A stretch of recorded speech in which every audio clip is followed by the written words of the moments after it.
মানুষ কেন বলে মোদের নারীর নিজস্ব নাই কিছু? আমি তো দেখি জগৎ চলে নারীর পিছু পিছু। বাপের ঘরের লক্ষ্মী আমি, স্বামীর ঘরে অন্নপূর্ণা, ছেলের ঘরের জননী আমি, আমি ছাড়া সংসার অসম্পূর্ণা। আমার থেকে আপন করতে কেউ কি আর পারে? বাপের ঘরকে ছেড়ে এসেও পরকে বাঁধি ঘরে। গোত্র থেকে গোত্রান্তর যদিও আমি হই, তবু যেন জননী রূপে সকল দুঃখ সই। ভারত মাতা সেও তো নারী, নারী জগদ্ধাত্রী।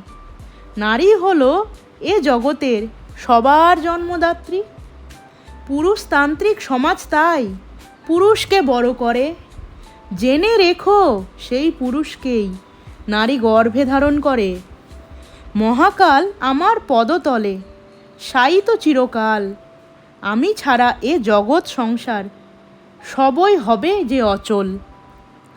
কবিতা নারী, শ্রী শ্রী রবীন্দ্রনাথ ঠাকুরের লেখা, আর আবৃত্তিতে আমি চন্দ্রা রয়। ভুল ত্রুটি হলে অবশ্যই ক্ষমা করে দেবেন। আমি শুধু চেষ্টা করেছি মাত্র।